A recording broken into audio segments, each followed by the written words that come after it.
আপনি প্রতিদিন ভুল করলে প্রতিদিন ব্যবস্থা নিব, এটাই আপনার জন্য ঘোষণা। আমার আইনে তো বলা আছে ব্যবস্থা নিতে হবে। তো আমি কি আপনার কলমটা আপনার হাতে থাকলে আপনি কি করতেন? আপনি বলেছেন ব্যবসা করে আপনি বড়লোক হয়ে গেছেন কিনা। আপনি যদি ব্যবসা করে বড়লোক হন, আমার কি কোনো সমস্যা আছে? সরকারের কোনো লস আছে? আপনি ইকোনমিতে বড় ভূমিকা রাখবেন, এতে সরকারের কোনো লস নাই। প্রথম কথা, রাঘব বোয়ালের ভুল হলে অসুবিধা নাই, লিখুন। রাঘব বোয়ালের ভুল হলে জরিমানা হয় লক্ষ লক্ষ টাকা। আপনার আজকে কয় টাকা জরিমানা হয়েছে? 2000 টাকা। মূল্য তালিকা আপনি মূল্য তালিকা সঠিকভাবে সংরক্ষণ করেননি, মানে দামগুলো সঠিক পাওয়া যায়নি। আপনাকে একবারও বলা হয়নি আপনি দাম কম রেখেছেন না বেশি রেখেছেন। আপনি তো বলেছেন। আমি আপনাকে আপনার ভুলটা ধরিয়ে দিচ্ছি, মানে আপনি যে কষ্ট পাচ্ছেন ভুল বুঝে এটা ধরিয়ে দিচ্ছি।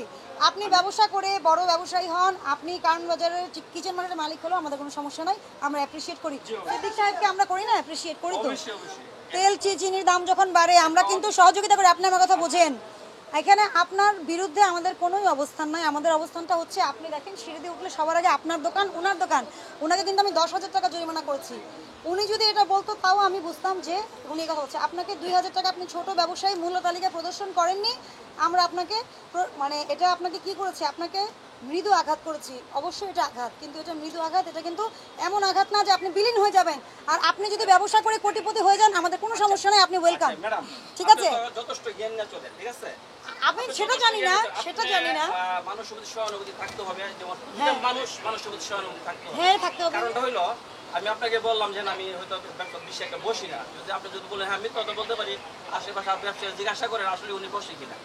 আমি আজকে মনে হয় 5-6 দিন পরে ব্যবসা নিয়ে বসছি, একটা বার। 2 নম্বর কথা হইলো, এই কথাটার উপর আপনি আমাকে একটু অনার করতে পারতেন। জান, ঠিক আছে, লোকটা হয়তো বলছে, ওনাকে একটু অনার। এই জন্যই তো আপনার কম জরিমানা হয়েছে। ওকে ডান। আপনি যেটা বলেছেন প্লিজ, আপনাকে আমি শুনে মানে যদি আমাকে 10,000 টাকা জরিমানা করতে, এর থেকে আমি মরে যেতাম। তা জানি না, সেটা আপনার মরবো না। আমার কথা আমাকে 2000 টাকা জরিমানা মানে 1 টাকা জরিমানা, যে কথা 1 লক্ষ টাকা জরিমানা একই কথা। সিদ্দিক সাহেব, যে উনাকে কিন্তু বুঝতে হবে যে না, আমি কি আপনার কথাগুলো শুনেছি? জি ম্যাডাম। আপনাকে বক্তব্যে আপনার কথার উত্তর দিয়েছি। হ্যাঁ দিছি। আপনি ব্যবসা করে বড়লোক হয়ে গেলে আমাদের কোনো সমস্যা নাই, কিন্তু আমাদের কথা হচ্ছে আমরা যেটা দেখি আপনি সেটা বোঝেন। আমি আপনার এতগুলো প্রশ্নের উত্তর দিতে কিন্তু বাধ্য না, কিন্তু দিয়েছি কেন জানেন? আপনাকে আমি রেসপেক্ট করি, এই জন্য দিয়েছি। অবশ্যই, হ্যাঁ অবশ্যই। না হলে কিন্তু দিতাম না। সবাইকেই করি, ব্যবসা হিসেবে তো আপনি অপরাধী না। আপনার নিয়মটা ব্যত্যয় হয়েছে এই জন্য। ঠিক আছে, ব্যবসা না করে এই দেশ অচল হয়ে যাবে, ঠিক না? আমরা সবাই সেবা দিচ্ছি। আমরা কি করছি? সেবা দিচ্ছি না? আপনারা সেবা দিবেন, আপনি আমার কষ্ট দিয়েছেন, আমাদের কষ্ট দিন না। আমরা কোনো কাউকে কষ্ট দিন না। আপনার কমিটি ঠিকমতো কাজ করলে আপনাকে কষ্ট দেওয়া লাগতো না। টাকা জরিমানা করছে, আমি অনেক হ্যাঁ, কষ্ট কত করেছি বলেন? 2000 টাকা জরিমানা করেছি, কষ্ট পেয়েছেন। মানে আত্মমর্যাদা সবচেয়ে বড় বিষয়। আপনি টাকা দিয়ে, আপনি সবকিছু টাকা দিয়ে হয় মনে করেন। তা আমার আইনে তো জরিমানা করতে হবে, ব্যবস্থা নিতে হবে, এটা বলা আছে। আমার আইনে তো বলা আছে ব্যবস্থা নিতে হবে। তো আমি কি আপনার কলমটা আপনার হাতে থাকলে আপনি কি করতেন? আপনি যদি আইন বাস্তবায়ন করতেন, আপনি কি করতেন? সেটাই তো। তাহলে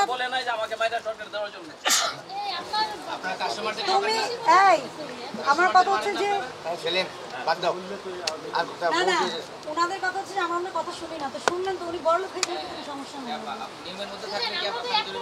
শোনেন, শুধু আজকের জন্য না, আগামী কোরবানি ঈদের আগ পর্যন্ত প্রতিদিন মনিটরিং হবে। আপনি প্রতিদিন ভুল করলে প্রতিদিন ব্যবস্থা নিব, এটাই আপনার জন্য ঘোষণা। আপনার জন্য এবং সবার জন্য এটাই ঘোষণা। আইনের ব্যত্যয় পাওয়া গেলে ব্যবস্থা নেওয়া হবে। ঠিক আছে, এটাই আপনার জন্য ঘোষণা। ঠিক আছে, সঠিক নিয়ে করেছি। আপনি যদি অন্যায় পছন্দ না করেন, করবেন না।